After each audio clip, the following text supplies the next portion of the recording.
मेरा बेसब्री से इंतजार कर रहे हैं, मैं आपको संबोधित कर रहा हूं। आप मेरी बात ध्यानपूर्वक सुन रहे हैं। मैं आपके लिए एक नई इंफॉर्मेशन ला रहा हूं। सारी दुनिया कोविड-19 से जूझ रही है। हर तरफ शोध व प्रयोग हो रहे हैं। हम कुछ ऐसे दौर से गुजर रहे हैं, अर्ज किया है, हम कुछ ऐसे दौर से गुजर रहे हैं, हम कुछ ऐसे दौर से गुजर रहे हैं, एक बहरान में जिंदगी बसर कर रहे हैं, एक बहरान में जिंदगी बसर कर रहे हैं।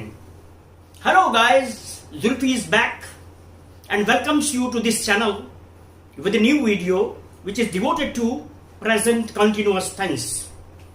इस वीडियो लेक्चर के आगाज में मैंने चंद जुमले कहे, कुछ वाक्य कहे। They had a certain purpose to serve. उनका कुछ उद्देश्य था, उनका कुछ मकसद था, वो यूं ही नहीं थे। तो आपकी खिदमत में जो मैंने वाक्य कहे और एक शेर भी अर्ज किया, ये एक ऐसे एक्शन की ओर रेफर करते हैं, एक ऐसे एक्शन को दिखाते हैं जो मुसलसल वर्तमान में जारी है। ऐसा एक्शन, ऐसा कार्य जो चलायमान, जो चलता जा रहा है, निरंतर चल रहा है। अर्थात प्रेजेंट कंटिन्यूअस टेंस की कैफियत यही होती है। प्रेजेंट कंटिन्यूअस टेंस की सिफात में से ये है कि प्रेजेंट माने वर्तमान और कंटिन्यूअस माने लगातार, निरंतर, और टेंस मीन्स काल, अर्थात वर्तमान में निरंतर चलने वाला काल, वर्तमान में निरंतर चलने वाला, मुस्तकिल चलने वाला काल, इसको हम प्रेजेंट कंटिन्यूअस कहते हैं, प्रेजेंट कंटिन्यूअस टेंस कहते हैं। तो डियर स्टूडेंट्स, आज मैं आपके सामने प्रेजेंट कंटिन्यूअस टेंस के बारे में क्लैरिफिकेशन करूंगा। लेकिन before I move ahead with this continuous tense, present continuous tense, I would like to share with you something very basic in nature. बहुत ही बुनियादी बात मैं आपके साथ शेयर करना चाहता हूं, जो मैं समझता हूं टेंस को शुरू करने से पहले, स्पोकन इंग्लिश की शुरुआत करने से पहले मुझे बता देनी चाहिए थी, बल्कि पिछले वीडियो लेक्चर में मुझे शेयर करनी चाहिए थी। लेकिन चूंकि वीडियो लेक्चर लंबा हो जाता, इस वजह से मैंने स्किप कर दिया। और वो है सबसे बुनियादी चीज जिसे हम कहते हैं वाक्य। उर्दू में कहते हैं जुमला और इंग्लिश में कहते हैं सेंटेंस। तो I would like to define a sentence.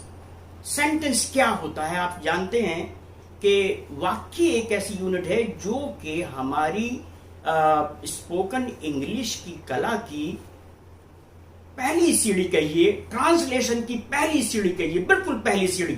कल भी मैंने पहली सीढ़ी का हवाला दिया था टेंस के रेफरेंस में, जब प्रेजेंट इंडेफिनिट टेंस का जो हवाले से मैं बात कर रहा था पिछली वीडियो में। लेकिन उससे भी पहली सीढ़ी है सेंटेंस, जो भाषा को अभिव्यक्ति प्रदान करता है। वाक्य भाषा की अभिव्यक्ति प्रदान करता है, इजहार के अंदर मददगार साबित होता है। यानी हम कैसे इजहार करें अपने ख्यालात का, अपने विचारों को अभिव्यक्त कैसे करें, इसके लिए सेंटेंस चाहिए। तो मैं चाहूंगा कि learners, dear learners, you please note down कि सेंटेंस किसे कहते हैं। बहुत ही बुनियादी चीज, please pay full attention. A group of words that conveys a certain meaning. I repeat, a group of words that conveys a certain meaning is called a sentence.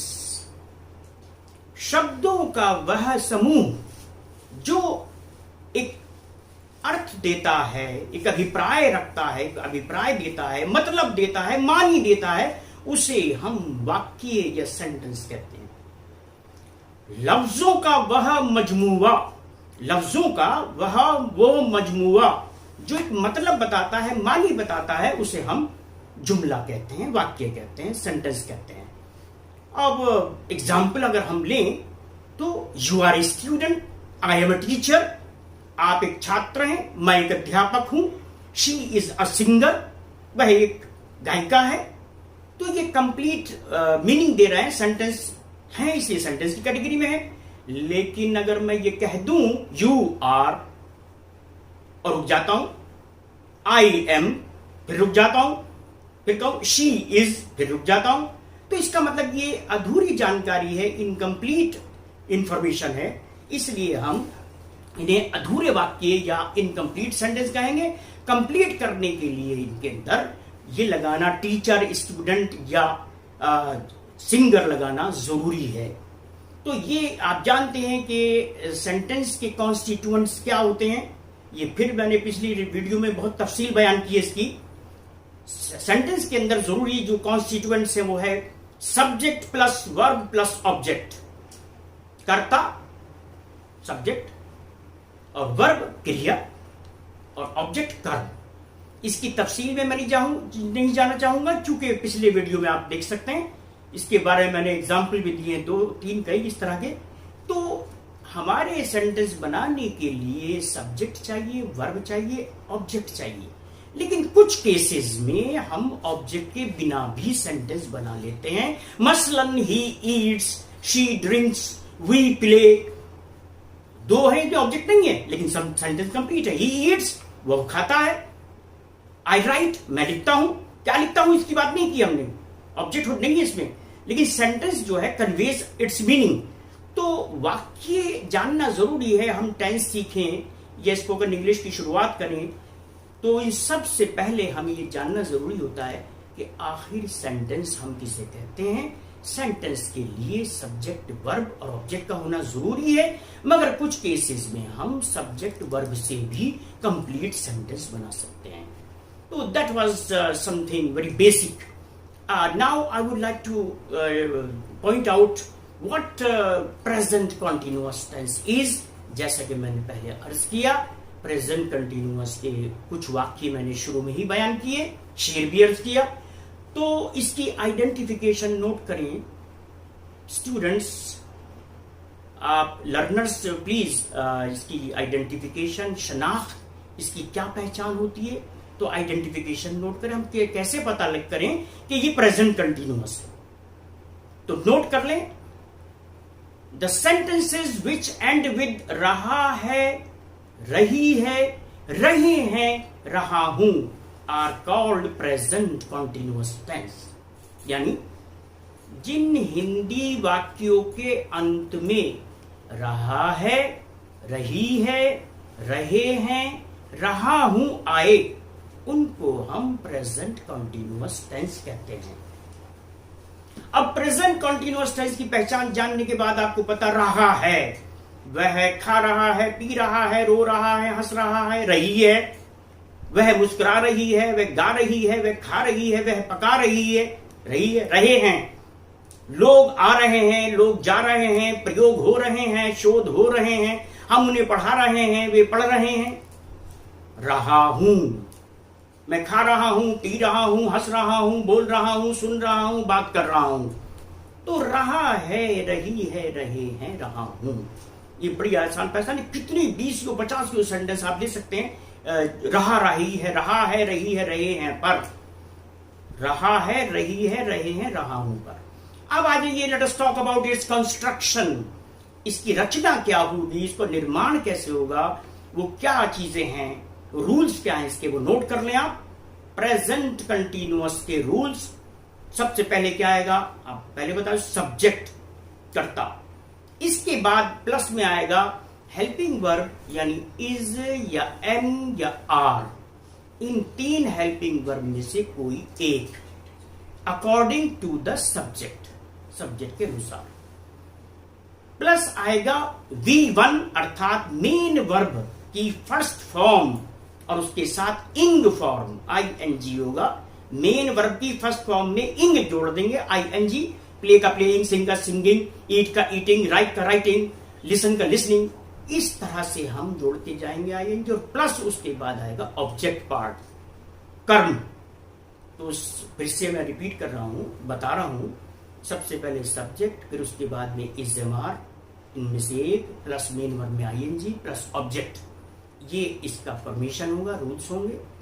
अब ये याद रखेंगे आप कि हम इज कहां प्रयोग करेंगे, आर कहां प्रयोग करेंगे।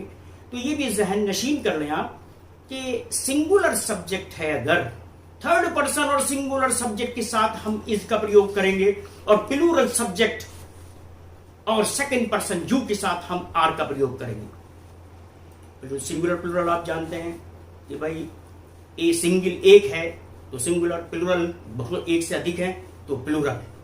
लेकिन याद रखेंगे यहां फर्स्ट पर्सन आई के साथ यूज नहीं होगा, आई के साथ में हम एम का प्रयोग करेंगे। मैं अभी बता रहा हूं इज एक वचन, जैसे वह लड़की यह लड़का, इज का प्रयोग होगा। या मोहन सोहन, एक उनमें से, मोहन किताब पढ़ रहा है, सोहन लिख रहा है, इस तरह से रीता नाच रही है तो इज का प्रयोग होगा। लेकिन दे थर्ड पर्सन है, लेकिन वो प्लूरल है, दे के साथ में इसका प्रयोग नहीं होगा, दे के साथ में आर का प्रयोग होता है दे बहुवचन की कैटेगरी में। तो ये है आपका कंस्ट्रक्शन। तो इसके लिए हम 5 सेंटेंस, 4-5 सेंटेंस यूज कर सकते हैं, याद रखें आप।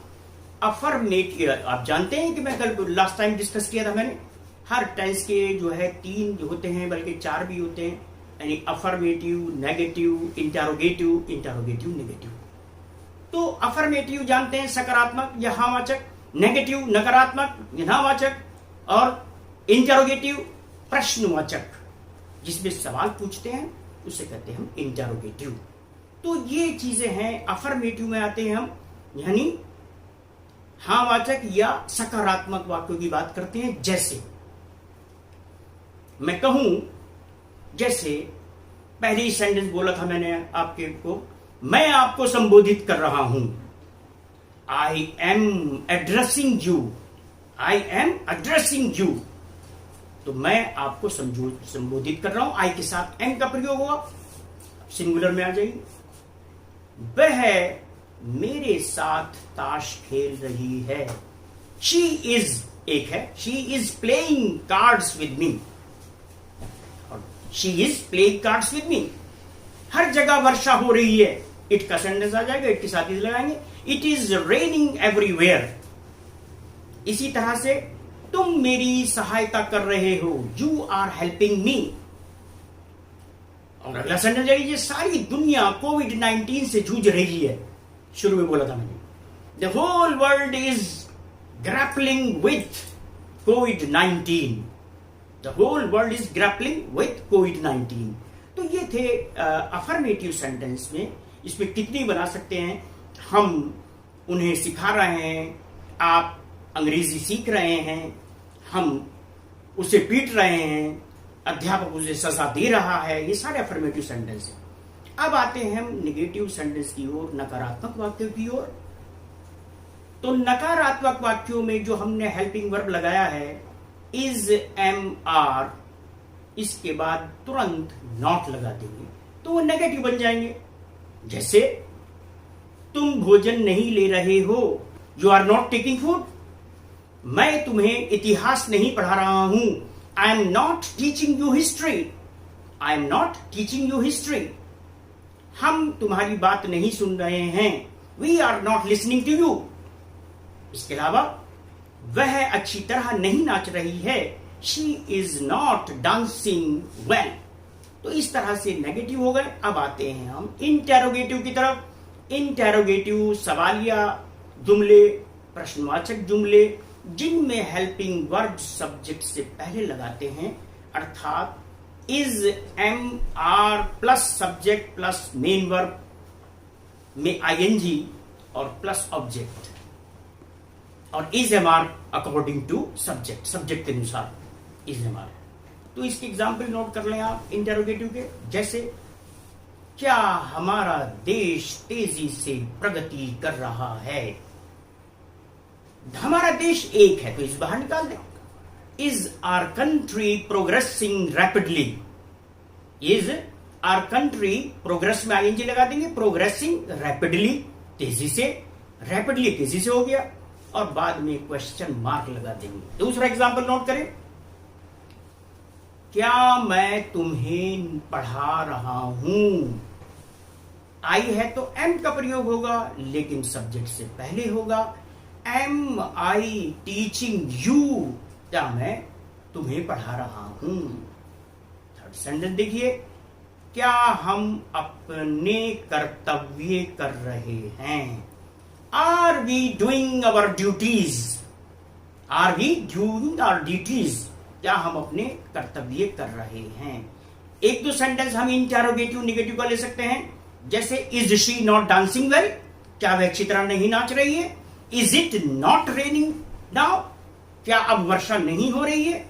एक चीज याद रखेंगे कि प्रेजेंट कंटिन्यूअस में कुछ खास एडवर्ब्स हैं, कुछ शब्द हैं जिनके में अक्सर यूज होते हैं, जैसे दीज डेज, जैसे नाउ डेज, आजकल, इन दिनों, continuously, constantly, all the while, at the moment. ये इस तरह के एडवर्ब्स, इस तरह के वर्ड्स हैं जिनको हम in 9 cases out of 10 present continuous tense में यूज करते हैं और दूसरे टेंस में नहीं करते, कंटिन्यूअस में ज्यादा यूज करते हैं। तो ये था अफर्मेटिव, नेगेटिव एंड इंटरोगेटिव।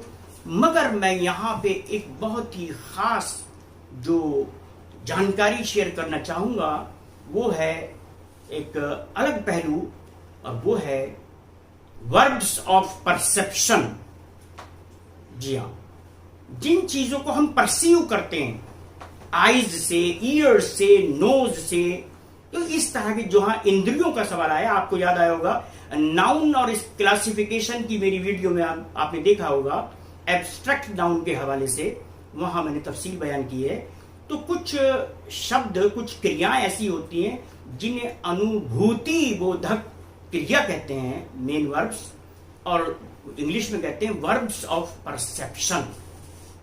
मैंने अभी अर्ज किया, आंखों के जरिए, कान के जरिए, नाक के जरिए जो चीज महसूस करते हैं, आभास करते हैं, अनुभूति करते हैं, वो वर्ड्स जो हैं, जैसे मिसाल के तौर पे CSEE, सी माने देखना, आंख से देखते हैं, कान से क्या करते हैं, सुनते हैं, हियर माने सुनना, नाक से क्या करते हैं, स्मेल, सूंघना, स्मेल।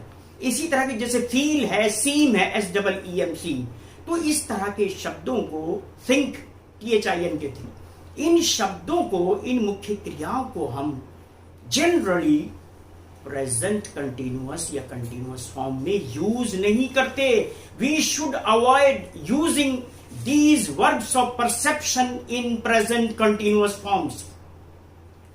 ये फैक्ट मैं शेयर करना चाहूंगा आपसे। मसलन ये मैं कह दूं कि मैं शोर सुन रहा हूं, तो इसके लिए I am hearing the noise नहीं कहेंगे, बल्कि आई हियर द नॉइज, भले सुन रहा हूं। यहां हमारी आइडेंटिफिकेशन का पाद हो जाएगा जो हमने प्रेजेंट कंटिन्यूअस के लिए, आई हियर द नॉइज।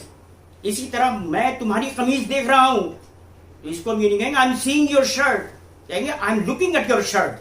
सी को हम वर्ब ऑफ परसेप्शन होने के नाते कंटिन्यूअस फॉर्म में यूज नहीं करेंगे। इसलिए सीम माने प्रतीत होना, SEEM। तुम उदास प्रतीत हो रहे हो, तो इसको हम you are seeming to be sad नहीं कहेंगे, बल्कि you seem to be sad, present indefinite बना देंगे कंटिन्यूअस फॉर्म की बजाय। तो ये शेयर करना था मुझे। तो आज का टॉपिक था प्रेजेंट कंटिन्यूअस, जिसकी मैंने आइडेंटिफिकेशन बताई और इसका अफर्मेटिव, नेगेटिव और इंटरोगेटिव बताया, सेंटेंस को डिफाइन किया, परिभाषित किया, और वर्ब्स ऑफ परसेप्शन के बारे में बताया जिनको हम कंटिन्यूअस फॉर्म में यूज नहीं करना चाहिए। और मैं ये बता दूं कि इस तरह की जानकारी अगर आप और इंटरेस्टेड होंगे तो आप इस चैनल को you please subscribe to this channel, और बहुत जानकारी आपको मिलती रहेगी। इस वक्त मैं 10 सीरीज शुरू किए हुए हूं, तो बहरहाल I will be looking forward to your views, comments and reactions in the comment box. So with that, I would like to say bye-bye and see you in the next video.